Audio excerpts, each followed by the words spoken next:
Hello friends, welcome to அம்மாச்சி சமையல். இது நம்ம வீட்டு சமையல்.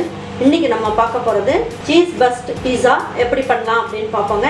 நம்மளோட சேனலை சப்ஸ்கிரைப் பண்ணாதவங்க சப்ஸ்கிரைப் பண்ணிக்கங்க. சமையல் குறிப்புகள்லாம் உடனே உங்களுக்கு வேணும்னு நினைச்சீங்கன்னா பக்கத்துல இருக்க பெல் பட்டனை அழுத்தி வச்சுக்கோங்க. ஒரு 1/2 கப் வந்து நம்ம வார்ம் வாட்டர் எடுத்துக்கணும். ரொம்ப தண்ணியை கொதிக்க வைக்க கூடாது. லேசா சுட்டா போதும். 1 டீஸ்பூன் வந்து சுகர் எடுத்துக்குவோம். ஃபர்ஸ்ட் வந்து சுகர் வந்து நல்லா மெல்ட் ஆகணும். அதுல பாருங்க சுகர் நல்லா கரைஞ்சிருச்சு. 1 டீஸ்பூன் அளவுக்கு ஈஸ்ட் எடுத்துக்குவோம்.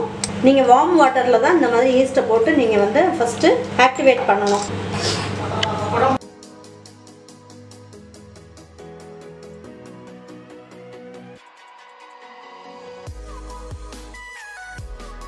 ஈஸ்ட் வந்து நல்லா ஆக்டிவேட் ஆயிடுச்சு. இப்போ நம்ம என்ன பண்ணலாம்? இப்போ நான் மெஷர்மெண்ட் கப்ல 2 கப் அளவுக்கு நான் மைதா மாவு எடுத்து வச்சிருக்கேன். அதை போட்டுக்கலாம். இதுலயே என்ன பண்ணுங்க 1 பிஞ்ச் அளவுக்கு சால்ட் போட்டுக்கலாம். இப்போ இது 1 டேபிள் ஸ்பூன் அளவுக்கு நம்ம என்ன பண்ணிடுவோம், பட்டர் இதுலயே போட்டு பிணைஞ்சிக்கலாம். இது வந்து நம்ம பீஸா செய்யறதுக்கு நம்ம வந்து அந்த பாட்டம்ல எல்லாம் தடவறதுக்கு வச்சுக்கலாம். இதை வந்து நல்லா சாஃப்டா ரொம்ப அழுத்தி பிணையாம லேசா அப்படியே கையை வச்சு அப்படியே பிணைஞ்சு விட்டுக்குங்க. இப்போ வந்து நம்ம என்ன பண்ணோம், இதுவுமே வார்ம் வாட்டர் தான் உங்களுக்கு. இப்போ கொஞ்சம் கொஞ்சமா தண்ணியை தெளிச்சு பிணைஞ்சிக்கலாம். ரொம்ப ஜாஸ்தி தண்ணி ஊற்றிடாம பார்த்துட்டு நீங்கள் போட்டுக்குங்க. இந்த அளவுக்கு தண்ணி இருந்தால் போதும். பாருங்க, இப்போ நம்ம என்ன பண்ணுவோம், கொஞ்சமாக மைதா மாவு கொஞ்சம் ஸ்ப்ரெட் பண்ணி விட்டுறலாம். நம்ம பிசைஞ்சு வச்சுருக்க மாவு இருக்குது இல்லைங்களா, இது நல்லா சாஃப்டாக இருக்குது. இந்த மாவை இதுலேயே போட்டு நல்லா பிசைஞ்சிக்கலாம். இந்த மாதிரி பாருங்க. இப்போ இதில் 1 டேபிள் ஸ்பூன் அளவுக்கு பட்டர் போட்டுக்கலாம். இந்த மாதிரி நீங்கள் இழுத்து பிணைஞ்சிங்கன்னா உங்களுக்கு நல்ல சாஃப்டான மாவு வந்து ரெடி ஆயிடும். பிஸா பேஸும் வந்து நம்ம கடையில் கிடைக்கிற மாதிரி ரொம்ப நல்லா கிடைக்கும். மாவு வந்து ரொம்ப சாஃப்டாக ஆனாலும் நீங்கள் ஒரு 10 நிமிஷத்துக்கு இந்த மாதிரி பிசைஞ்சிங்கன்னா உங்களுக்கு ரொம்ப சாஃப்டான மாவு கிடைச்சிடும். அங்கே நல்லா சாஃப்டாக நல்லா வந்துருக்கு பாருங்க. இப்படி எடுத்து வச்சோம்னா நல்லா உப்பிட்டு வரும். இப்போ நம்ம என்ன பண்ணலாம், இந்த மாவு பிணைஞ்ச பாத்திரத்துலேயே கொஞ்சமாக பட்டர் கொஞ்சம் தடவிடலாம். இந்த மாவு மேலேயும் கொஞ்சமாக பட்டர் எடுத்து தடவிக்குவோம்.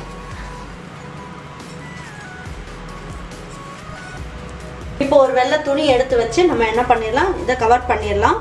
இப்போ இது வந்து என்னன்னா, நமக்கு ஒரு 1.5 மணி நேரத்துக்கு இந்த மாவை பிசைஞ்சு அப்படியே வச்சுட்டிங்கன்னா இந்த மாவு ஃபுல்லாக இது ஃபுல்லாகவே வந்துடும். அந்த அளவுக்கு நல்லா புஷ்ஷுன்னு நல்லா சாஃப்டாக வந்துடும்.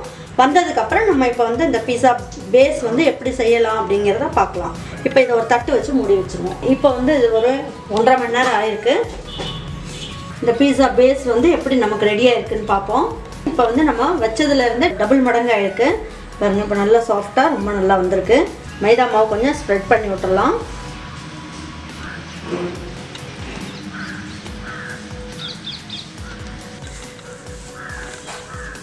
இன்னைக்கு வந்து நான் 2 பீஸா செய்ய போகிறேன். உங்களுக்கு எல்லார் வீட்லேயும் கிரில் இருக்காது.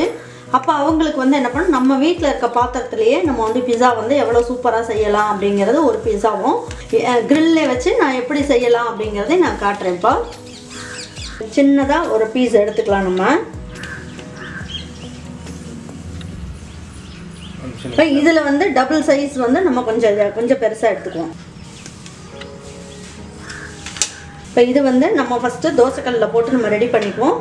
இதை வந்து கீழே பேஸ் வைக்கிறதுக்காக இது ஒன்று பண்ணிக்குவோம். கொஞ்சமாக மாவு கொஞ்சம் போட்டுக்கலாம்.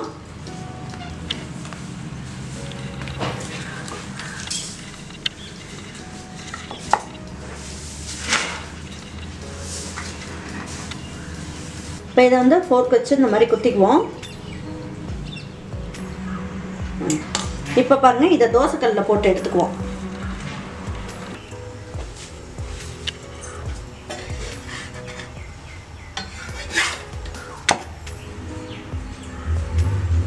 இது வந்து ரொம்ப நேரம் வேகணும்னு அவசியம் கிடையாது.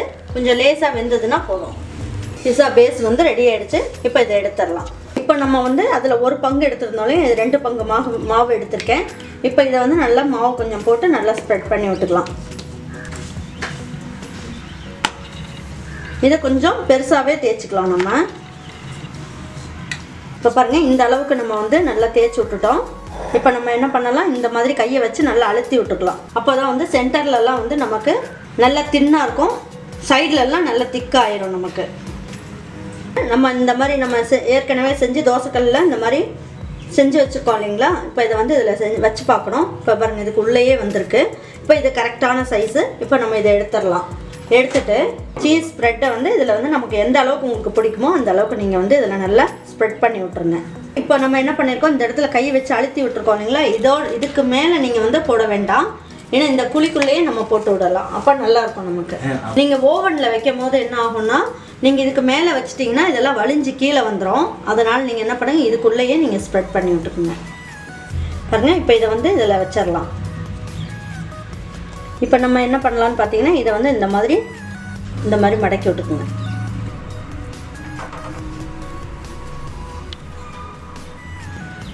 சூப்பராக இருந்துச்சு. இப்போ நம்ம என்ன பண்ணலாம், நம்ம எந்த பாத்திரத்தில் நம்ம வைக்க போகிறோமோ அதுக்கு மாற்றிக்கலாம் இதை.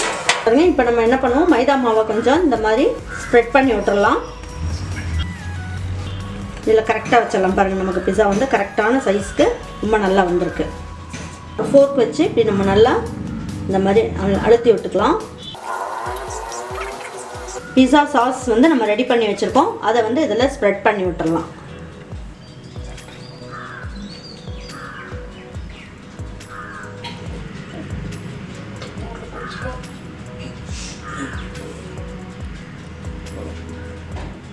மொசரல்லா சீஸ் இருக்குது. இதை வந்து நான் என்ன பண்ணியிருக்கேன், இந்த மாதிரி துருவி எடுத்து வச்சுருக்கேன். இப்போ இதில் நல்லா ஸ்ப்ரெட் பண்ணி விட்டுக்கலாம்.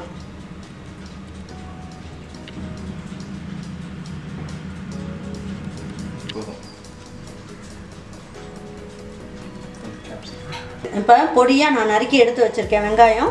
அதை வந்து உங்கள் டேஸ்ட்டுக்கு தகுந்த மாதிரி கொஞ்சம் கொஞ்சம் போட்டுக்கோங்க. குடமிளகாயும் இந்த மாதிரி நான் கட் பண்ணி எடுத்து வச்சுருக்கேன். அதையும் போட்டுக்கலாம்.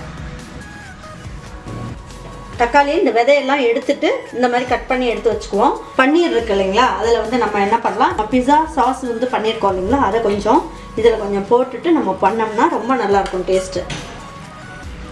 நல்லா ஸ்ப்ரெட் பண்ணி விட்டுருங்க.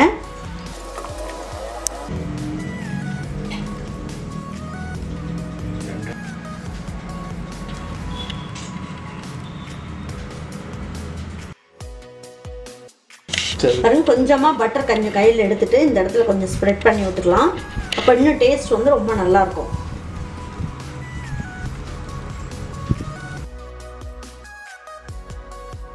இப்போ பாருங்கள், நான் இதை வந்து ப்ரீ ஹீட் பண்ணி வச்சுருக்கேன். இப்போ இது சூடாக இருக்கும், பார்த்துட்டு நீங்கள் வைங்க. இது வந்து இந்த பாத்திரத்தோட மொத்தக்கூடாது, கொஞ்சம் கேப் இருக்கணும். இது ஒரு 5 நிமிஷம் இருந்தால் போதும், உங்களுக்கு பிஸா ரெடி ஆயிரும். மீடியம் ஃப்ளேமில் வச்சுக்கோங்க. ஒரு 5 மினிட்ஸ் வச்சிங்கன்னா போதும். தக்காளி சாஸ் வந்து எப்படி செய்யலான்னு பார்ப்போம். ஆலிவ் ஆயிலில் செஞ்சிங்கன்னா சாஸ் ரொம்ப நல்லாயிருக்கும். இது 3 டேபிள் ஸ்பூன் அளவுக்கு ஊற்றிக்குங்க. பெரிய வெங்காயம் வந்து சின்ன சைஸ் ஒரு அரை வெங்காயம் எடுத்துக்கோங்க. எடுத்து இந்த மாதிரி பொடியாக கட் பண்ணிக்கோங்க. ஒரு 7 பல்லு பூண்டு எடுத்து 2 கட் பண்ணி வச்சுருக்கேன். இப்போ அதையும் இதில் போட்டுக்கலாம். பாருங்கள், இந்த அளவுக்கு நல்லா வெந்துருச்சு. இப்போ நல்லா எண்ணெயிலேயே நல்லா ஃப்ரை பண்ணிட்டோம். இப்போ இந்த தக்காளி எல்லாம் எடுத்து வச்சுருக்கோம் இல்லைங்களா, அதை முழுசாக அப்படியே போட்டுக்கலாம். நல்லா வேகணும், கூழாட்டம் நல்லா வேகணுன்றதுக்காக ஒரு பிஞ்ச் அளவுக்கு சால்ட்டு போட்டுக்கலாம். இப்போ தட்டு வச்சு மூடி வச்சுருவோம். கொஞ்சம் நல்லா ஸ்லோ ஃப்ளேம்லேயே கொஞ்சம் நல்லா வேகட்டும். ஒரு 2 நிமிஷம் இந்த சைடு நல்லா வெந்துருச்சு.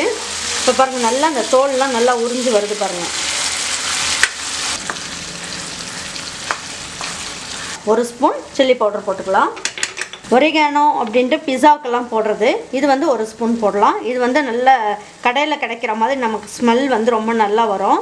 அதுக்காக இந்த இதுவும் போடுறது பாருங்கள். 1 ஸ்பூன் அளவுக்கு இதையும் போட்டுக்கலாம். இப்போ வந்து சில்லி ஃப்ளேக்ஸ் இருக்குது இல்லைங்களா, இதுவும் 1 ஸ்பூன் அளவுக்கு போட்டுக்கலாம். அப்புறம் பெரி பெரி பவுடரும் ஒரு ஸ்பூன் அளவுக்கு போட்டுக்கலாம்.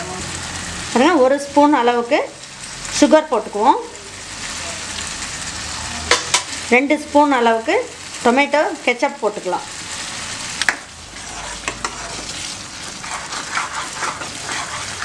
இது இன்னும் ஒரு 2 நிமிஷத்துக்கு இதை நீங்கள் அப்படியே அடுப்புலேயே விட்டுருங்க.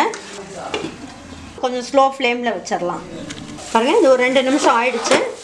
எல்லாமே நல்லா வெந்துருச்சு பாருங்கள். இப்போ நம்ம என்ன பண்ணலாம், இது ஆறுனதுக்கப்புறம் மிக்ஸி ஜாரில் போட்டு நல்லா கிரைண்ட் பண்ணிடலாம். இப்போ நல்லா மிக்ஸியில் போட்டு நல்லா நைஸாக அரைச்சிட்டு உங்கள்கிட்ட காமிக்கிறேன்.